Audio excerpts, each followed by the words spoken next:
Now, this whole area is called the Temple Mount. This is the Temple Mount. The temple was a building 7 stories high, stood on top of this Temple Mount, on top of that flat area where those trees are. In 20 BC, King Herod the Great built a temple where Jews could worship their God. It was designed to last forever. Herod says, we're going to create the most spectacular physical structure in the entire Middle East, maybe in the entire world. You can see these gigantic stones at the bottom. Those are called Herodian stones. The Jewish temple to the one God stood on top of that mount before there was Islam or Christianity.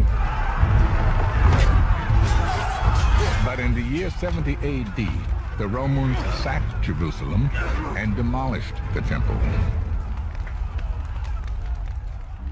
In the centuries since, Jews have come to pray at its remains, the Western or Wailing Wall.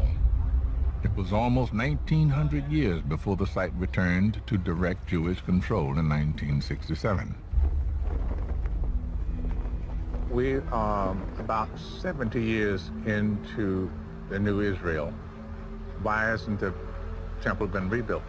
2 reasons. One is because the Jews aren't ready, and the other is because the Muslims aren't ready. The state of Israel militarily, politically controls this whole area. But the state of Israel gave the Temple Mount area on the top to the Muslims. While the top of the mount is off limits to Jewish religious rites, there are sacred spaces underground, which Yoram says will help me understand the Jewish vision for end times.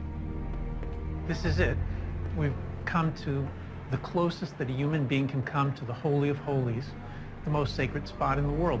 That's the room in the temple that one human being would enter once a year, the high priest, on Yom Kippur, on the holiest day of the year, and he would say God's name. Orthodox Jews believe that without this temple, their religious rites are incomplete. So they await the day when their temple is rebuilt. Is there a Messiah? In Judaism? In Judaism? Jews invented the Messiah. But it's not the same Messiah that most people think about. Okay. Right? Because when Christians think of the Messiah, they think of someone who's divine. Yeah. They think of, the end of days. What we have for the Messiah is a man, a king of this earth, who's going to bring peace among the nations in this world. And he will not be divine. He will not be divine. And Yoram tells me this mortal Messiah has a very specific to-do list. According to Jewish tradition, he has 3 things he's supposed to do. Number 1, he's going to reconstitute the Jewish kingdom or the Jewish state. Number 2, he's going to bring peace with the neighbors. And number 3, he's going to rebuild that temple. Rebuild the temple. Here we are. This is 2015. What are you going to do now? What is contemporary Jewish position on the temple? The Jews think of the world in terms of this dream that once existed in the world that was taken away. The Jews want to bring back into the world. That is the reconstruction of the temple. The reconstruction of the temple as the crowning symbol of this era of justice and peace that we're supposed to be assisting to bring back into the world. Judaism is just one of many religions that envisions the coming of world peace one day. But looking at this place, where so many religions intersect, it's hard to imagine peace coming. If the Antichrist is to successfully impersonate the true Messiah, it follows that he also must attempt to rule the world from Jerusalem with what would appear to be eternal rule. Only then can he declare, I am the Messiah. If he is to do that and convince the Jews that he is indeed the Messiah, then it follows logically Number one, he would have to liberate the Holy Land for the Jews. Number two, he would have to bring them back to the Holy Land to reclaim it as their own. Number three, he would have to restore a state of Israel in the Holy Land and get them to believe that this is the holy Israel of David and of Solomon alayhi salam. Of course it would not be. It would be an impostor. Then they would be convinced. And finally, he would have to cause that state of Israel to become the ruling state in the world. Only then would he be able to rule the world from Jerusalem. Then he can get up and say, I am the Messiah. And they would believe that he is indeed the Messiah. And then he could rub his hands and he can say, mission accomplished.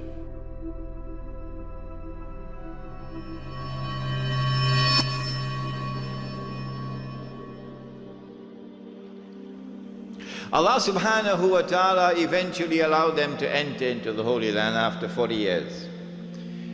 And Dawood alayhi salam establishes the state of Israel, the first Islamic state, and establishes Jerusalem as the capital of the first Islamic state. And he is succeeded by his son Sulaiman, Nabi Sulaiman alayhi salam. And he builds the masjid in the capital city of the Islamic State. And when you read the story in the Quran of Sulaiman alayhi salam and the Queen of Sheba, read between the lines and you'll see in that story the recognition of the state of Israel as the ruling state in the world. And the definition of a ruling state is that it can impose its will on any rival.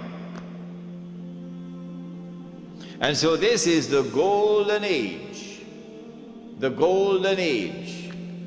Banu Israel, the time of Nabi Dawood alayhi salam and Nabi Sulaiman alayhi salam.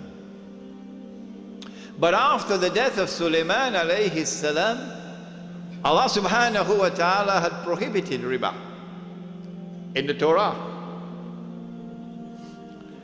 They changed the Torah. They rewrote it. The Torah now says, you can find it, go look in it, you'll find it, it's still there. It is haram for a Jew to lend money on interest to another Jew. Rabbi, can you tell me why? Answer, don't rip off your own brother. That's why. It is haram for a Jew to lend money on interest to another Jew. But it is halal, he can lend money on interest to those who are not Jews. It's called double standards. Because of this change they've made in the Torah concerning riba, among other things, they have now violated the condition of righteous conduct. And so Allah subhanahu wa ta'ala responds to this. In Surah to Bani Israel, He refers to this as fasad. Fasad is corruption. This is the corruption of the word of Allah. وَقَدَيْنَا إِلَى بَنِي إِسْرَائِيلَ فِي الْكِتَابِ لَتُفْسِدُنَّ فِي الْأَرْضِ مَرَّتَيْنِ وَلَتَعْلُنَّ عُلُوًا كَبِيرًا. That we recorded it in the Torah, in the Zabur, in the Torah, that Banu Israel will commit fasad in the land, yani al-Ardul Muqaddasa, in the Holy Land, on 2 occasions. This is the first one. Allah subhanahu wa ta'ala responded to it by sending an army from Babylon. An army that worshipped the sun and the moon and the stars and idols. So these ibad are sent by Allah subhanahu wa ta'ala. And they destroy the state of Israel. And they destroy the masjid. And they take Banu Israel into slavery in Babylon. And so now they're weeping by the rivers of Babylon. Allah subhanahu wa ta'ala sends a prophet, Isaiah. He sends many other prophets, but this one in particular, to communicate a divine promise. What is the promise? We were told about a divine promise which was communicated to the Israelite people,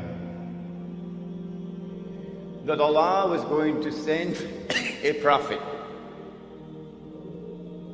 who would be known as Al-Masih, the Messiah, and who would rule the world with justice, confirmed by Nabi Muhammad alayhi salatu wasalam. He would be Hakimun Adil. He would rule the world with justice from the throne of Nabi Dawood alayhi salam, the Prophet David, and with a rule which would be eternal.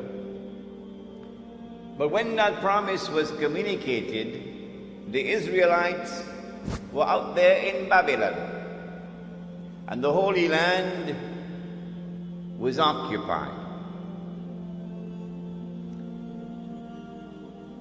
The Israelite people understood that if the Messiah was to fulfill this divine promise,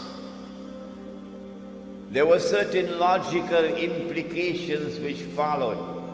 Number one, that he would have to liberate the Holy Land. Number two, that he would have to bring the believers back to the Holy Land to reclaim it as their own. Number three, that he would have to restore the holy state of Israel, founded by David and Solomon, Allah's blessings be upon them. And number four, that this holy state of Israel would have to become once again the ruling state in the world. And then the Messiah could rule the world from the throne of David alayhi salam, with a rule which would be eternal. After almost 100 years in Babylon, suddenly things began to happen, and the Holy Land was liberated. The Persian Empire defeated Babylon, and the Israelite people were allowed to return to the Holy Land to reclaim it as their own and to restore the holy state of Israel. And the temple or the masjid built by Solomon alayhi salam was rebuilt. And so the Israelite people are now excited. The excitement has reached fever pitch. The Messiah must be around the corner. The golden age is coming back. We're going to rule the world one more time. And sure enough, the Messiah came.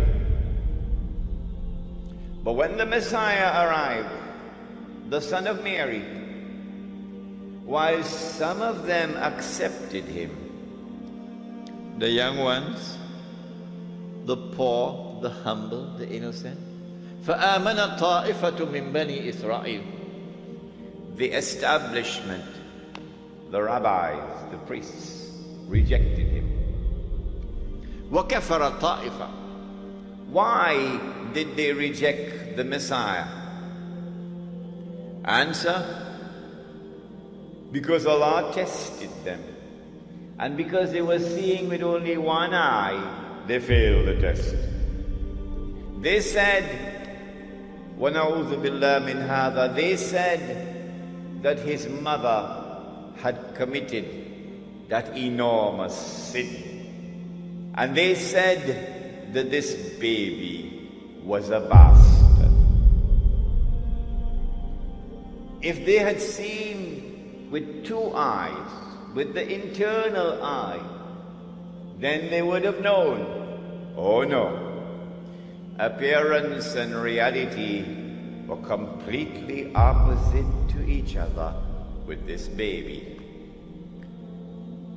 That she was still a virgin. She gave birth to the baby. But they did not see with the internal eye. Prophet Muhammad, Allah's blessings be upon him, then informed that Allah had created a being